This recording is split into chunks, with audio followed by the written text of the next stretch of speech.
Tu veux courir plus vite, plus longtemps, sans exploser en plein vol, et on t'a déjà dit tout et son contraire sur la zone 2, la VMA, les différents seuils, et tu sais plus vraiment où donner de la tête, tu es sur la bonne vidéo puisqu'aujourd'hui, on va voir concrètement. Les allures, c'est quoi exactement? Pourquoi ça bloque souvent? Zone, seuil, VMA, on démêle tout ça. Quelles sont mes allures préférées, du moins que j'utilise le plus souvent à l'entraînement? Quand les utiliser pour progresser sans te cramer? Et leurs limites? Et oui, même pour la sacro-sainte zone 2. Mais trêve de bavardage, débutons. Les allures, c'est quoi? Concrètement, c'est simplement l'allure qui est notée sur ta montre GPS quand tu cours. Par exemple, 5 minutes du kilomètre pour 12 km/h. Mais derrière ce simple chiffre se cache une zone de stress physiologique un petit peu plus complexe. Du moins, si on analyse ce qui se passe dans ton corps à telle ou telle allure, c'est là que ça devient complexe. L'objectif est simple, stimuler un système nerveux, cardiovasculaire, musculaire, métabolique, sans empiler de fatigue inutile. Du moins, c'est ce qu'on essaye de faire dans un entraînement efficace et structuré. Évidemment, la vitesse pure ne suffit pas à définir une zone en fonction de différents facteurs. Le vent, la pente, ton sommeil, le repas que tu as pris avant, etc., etc. C'est là que le cardio, la perception de l'effort, le fameux RPE, une note sur 10 de ton effort perçu à un moment T, où les différents tests terrain vont permettre d'alimenter tout ça et de définir une allure plus spécifique, plus précise par rapport à ton objectif et ce que tu prépares. Autrement dit, si tu fais de la course sur route ou du trail, on va pas du tout travailler de la même façon. Et dans cette vidéo, on va d'ailleurs parler plutôt aux triathlètes et aux coureurs sur route qu'aux trailers à part entière. Désolé. Même si je vais essayer de vous inclure dedans. Je vais essayer. Mais c'est vrai que mécaniquement, étant coureur sur route, j'ai tendance à plutôt parler de l'autre côté. Mais avant tout, petite pause matos. Si toi aussi, tu veux avoir du style quand tu cours, les casquettes Mus sont disponibles sur mus.fr. Des casquettes 100% issues de matériaux recyclés. Pour garder la tête fraîche, même sous un soleil de plomb, en plus de tout ça, avec le code YouTube, tu auras moins 20% sur ta casquette. Et elles sont lavables en machine. Bref, si tu veux une casquette stylée, technique, les casquettes Mus sont faites pour toi. C'est le deuxième lien dans la description. Trêve de bavardage, reprenons. Alors, pourquoi est-ce que parfois les allures ça bloque? Eh bien, si on se concentre sur l'allure en tant que telle et qu'on veut travailler par exemple un seuil spécifique. Eh bien, par exemple, si on prend la fameuse zone 2. Eh ben, la zone 2, ça peut être une zone 2 cardiaque ou une zone 2 en allure. La zone 2 cardiaque, c'est 60 à 75% de ta fréquence cardiaque maximale. Mais ta zone 2 en allure, elle, c'est la même chose mais de ton allure. Donc tu peux par exemple avoir une zone 2 en allure qui est à 5,30 du kilomètre. Mais quand tu cours à 5,30, tu es à 85% de ta fréquence cardiaque maximale et plus du tout dans la bonne zone cardiaque en endurance fondamentale. Et donc, d'un côté, tu es dans ta zone 2 puisque tu es en zone 2 en allure, mais pas du tout dans ta zone 2 en cardio. Alors, qu'est-ce qu'il faut écouter? À ce moment-là, où est-ce que tu dois te positionner? Et d'ailleurs, là, je te parle de ça, mais ça peut être aussi tout simplement après une nuit blanche, après un moment de stress, après un gros repas, après des moments de fatigue et autres, où tu peux avoir des variations entre l'allure et ta fréquence cardiaque en règle générale. Et donc, ce qui peut te faire travailler une allure spécifique à la base pour un seuil ou une zone 2 qui te donne un rythme cardiaque complètement décorrélé de la réalité. Et ben moi, je vais te dire à titre personnel mon avis. Mon avis, c'est que ça dépend de l'objectif. Si tu veux travailler ton endurance fondamentale, moi, je te conseillerais de te baser sur le cardio et pas sur les zones d'allure. Parce que les zones d'allure vont souvent être trop hautes par rapport à ton niveau cardiaque. Autrement dit, en allure de zone 2, tu risques de ne pas avoir tous les bénéfices et tu vas aussi potentiellement générer trop de fatigue sur ton organisme, ce qui va augmenter le risque de blessure sans travailler les bonnes zones physiologiques. Et comme la zone 2, c'est pour travailler des zones physiologiques, vise le cardio pour être sûr de travailler la bonne chose. Parce que pour une grande majorité de coureurs, c'est le cardio qui sera le plus proche de la réalité et tes allures de zone 2 risquent d'être décorrélées de cette réalité. Par contre, si tu cherches à travailler par exemple une allure spécifique, marathon, semi-marathon, oublie la fréquence cardiaque. Là, on veut travailler une allure. Bon, maintenant qu'on a démêlé un peu tout ça, regardons plus précisément quelles sont les allures. Zone 2, zone 3, VMA, seuil, etc. Si on veut les classer, voici comment personnellement je les classerai. Premièrement, on a la zone 2. La zone 2, c'est ta zone d'endurance fondamentale à définir via ton cardio fréquence mètre. En gros, 60 à 70, 75% de fréquence cardiaque maximale. L'objectif est simple, utiliser un maximum de graisse à l'effort. Et en termes de ressenti, tu es censé être capable de parler, tenir une discussion pendant que tu cours. Vraiment, la zone 2, c'est la base de ton entraînement. C'est là où tu consolides tes tendons, tes articulations, tu favorises la récupération. Il y a plein d'adaptations super cool qui s'y passent. Mais si jamais tu veux une vidéo plus complète sur le sujet, je te la mets juste ici. J'en ai fait 2 maintenant. Donc voilà, clique là, tu auras toutes les infos dont tu as besoin sur cette fameuse zone 2. Maintenant, passons à la zone ou au seuil suivant. Et ensuite, on a le SV1, le seuil ventilatoire numéro 1 qu'on retrouve énormément chez les triathlètes, du moins, c'est ce qu'on voit souvent, qui est souvent proche de 75-80% de VMA, donc de ta vitesse maximale aérobique. L'objectif est de travailler principalement ton économie de course. C'est un seuil qui est hyper important à travailler, notamment sur longue distance, alpha Ironman, Ironman, semi-marathon, marathon.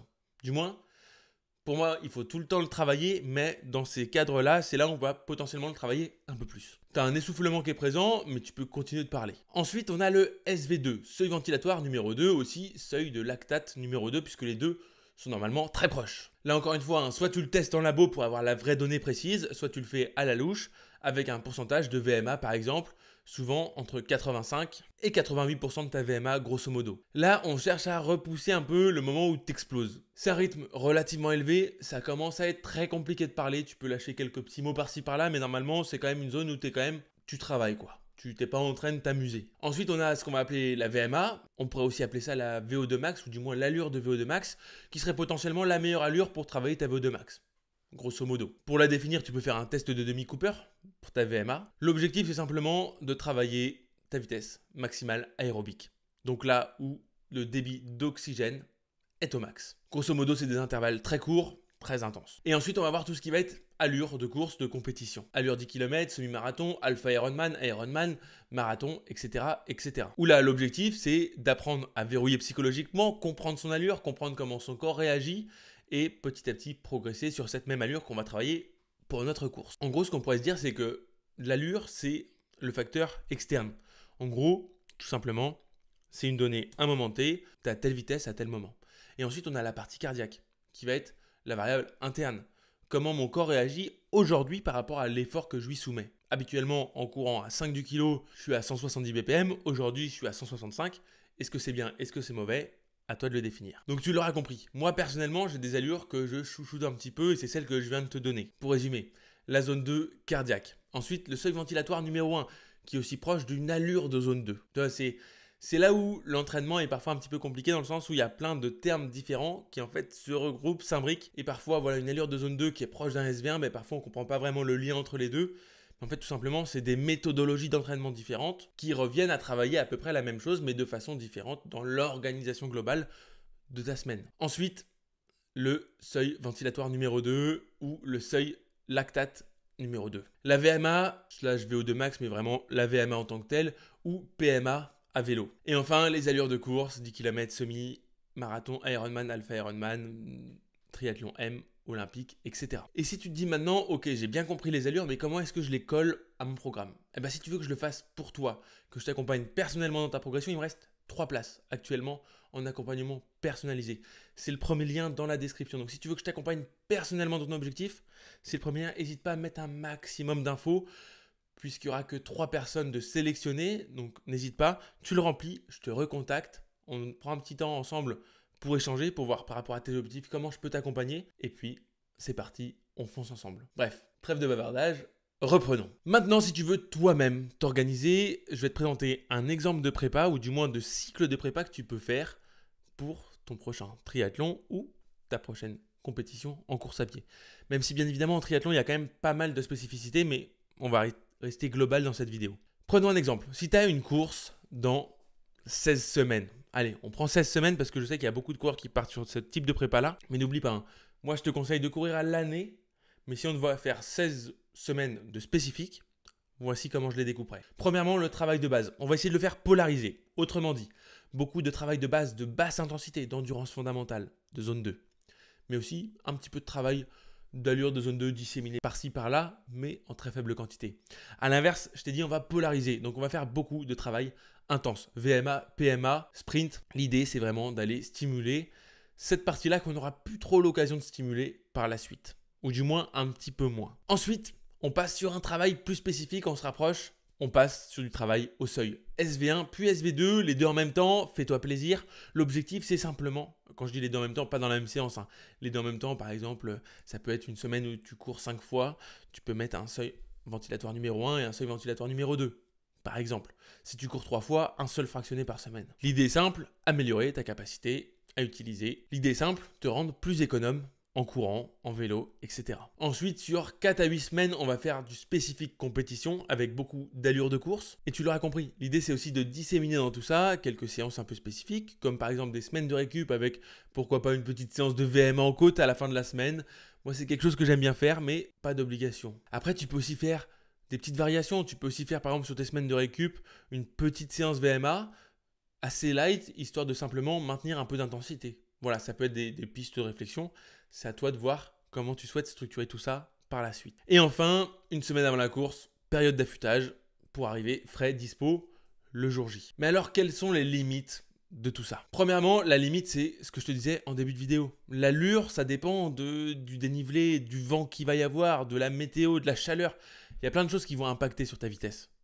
Et donc, si tu pars uniquement du principe que tu vas travailler ta vitesse, mécaniquement, ça va être plus compliqué. Alors en vélo, on a un truc génial qui s'appelle les watts. Et les watts, ça ne bouge pas même s'il y a plus ou moins de dénivelé. Donc c'est super pratique pour avoir du travail qualitatif en vélo. En course à pied, il y a des capteurs de watts qui existent. Sincèrement, je n'ai jamais utilisé à titre personnel. Donc je ne sais pas à quel point c'est fiable. Je pense que ça peut être une bonne donnée pour croiser les données. Je pense pas qu'il faut s'en faire un monde et se fixer là-dessus, mais je pense que ça peut être sympa pour avoir un indicateur en plus si on est apte à l'utiliser et à savoir comment l'utiliser. Le deuxième problème, c'est le cardio seul. Si tu utilises uniquement le cardio, tu vas être limité par d'autres facteurs comme le stress, la fatigue, si tu bois un café avant d'aller courir, si tu as mangé trop tôt, trop tard, la chaleur, encore le dénivelé encore une fois, bref. Il y a pas mal de facteurs qui vont impacter la fréquence cardiaque. Tout comme les différents seuils. Leur limite, c'est simplement que quand on est coureur amateur, on ne va pas faire des tests tous les 4 matins, ça n'aurait pas de sens. Donc mécaniquement, on travaille dans une zone, dans une plage de travail où on va chercher un seuil. Mais le seuil, on ne peut pas le connaître précisément. On ne va pas faire des tests labo tous les 4 matins.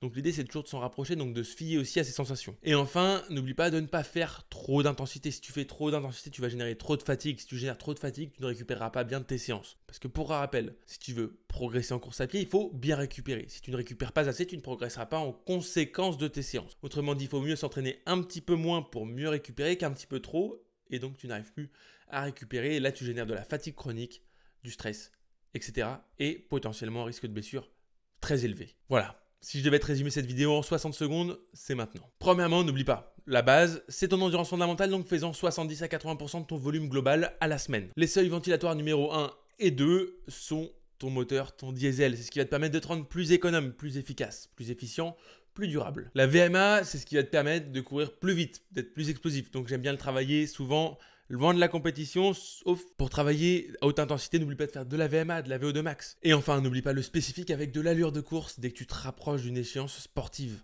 Vois chaque point comme une pyramide qui te permet petit à petit d'arriver de plus en plus spécifique jusqu'au jour de ta course, qui est le moment où tu dois performer et lâcher les chevaux. Bref, si tu as appris quelque chose dans cette vidéo ou si elle t'a plu, n'hésite pas à mettre un j'aime, à la partager autour de toi. Je te remercie, n'oublie pas de t'abonner, la chaîne grandit, ça me fait super plaisir. Et si tu veux plus de vidéos comme ça, dis-moi en commentaire quel type de vidéo t'aimerais qu'on traite, et d'ailleurs dis-moi en commentaire quel sujet tu aimerais que je traite. Si jamais tu as des idées, des choses, des problématiques, dis-les-moi. Je vous lis toujours avec grand plaisir. Et je te dis à très bientôt pour une prochaine vidéo. C'était Clément. Bisous.